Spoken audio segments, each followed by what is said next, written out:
kodwa abantu ave bengenalo iqiniso. Kukho konke ukukhuluma bekukhona ngomhlobo wenene, ingoma kaKhuzani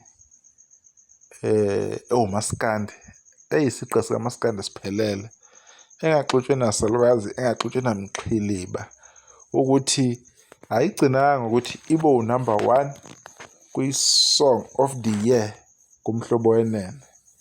Iphinde futhi yangena nakwi-top 20 yawo umhlobo wenene belo. Abantu abanalo iqiniso. Kuza kanjani abantu indaba engaka bengayikhulumi esizweni abantu bekhona? Kuza kanjani abantu bengakuveza ukuthi uKhuzani usaqhubeka nge-album yakhe wenza imangaliso? Yizo izinto esikhuluma ngazo lezi iyimanga ze-album kaKhuzani. Ayikho i-album enze kanje selokhu iphumile. Siyezwa besibelesela ngalokho abasibelesela ngakho, kodwa ayikho i-album esasebenze ngamandla nangeqiniso nokuyimisela okwenziwe i-album kaKhuzani. Siyabonga kakhulu kule ngoma ethi Imbongolo ekaKhuzani featuring uSphesihle.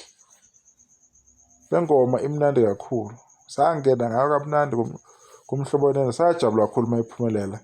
Nanomlando-ke uKhuzani azibhalela wona egameni lakhe, ey'ntweni zonke ezinhle uKhuzani asazi-achivile.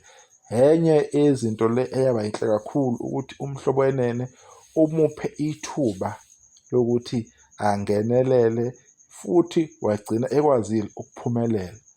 Ingoma yakhe isiphinde yathola elinye ithuba eliyingqayizivele ukuthi kube ku-top 20 esiteshini esikhulukazi eSouth Africa, siwu-number 2 ngokuba nabalaleli abaningi. Leyo nto leyo is the biggest achievement. Hlale kubuzwa la imibuzo ethize, uma sekwenzeka akekho umuntu obuzayo akhweshini leyo nto leyo. Okusho ukuthi abantu babuza ngoba bese befuna ukugxeka, befuna ukugxibha, befuna ukuveza kabi uKhuzani ukuthi into ethize why ingenzeki. If eseyenza phela kumele bebuye abantu bezosho ukuthi hayi nakho-ke siyabonga Dlamlenze usukwenzile esasikubuza kuwe. Le ngoma isazokwenza lukhulu. Le ngoma uma uyilalela imnandi kakhulu. Khona uma isiya ngasekugcineni uyabona ukuthi le ngoma yacatshangwa, kwathatha isikhathi, kwabhalwa. So abantu abaqhubeke belalela i-top 10 or i-top 20 yakumhlobo wenene, beyijabulele. Ikhona iDlamlenze khona, iyabusa, yenza lokhu ehlale kwenza iDlamlenze ukuthi iphumelele noma ikuphi la ihamba khona.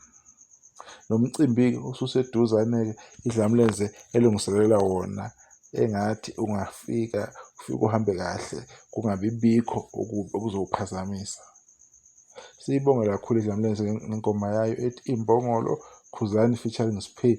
Sibonga nokumhlobo wenene ukumupha leli thuba eliyingqayizivele.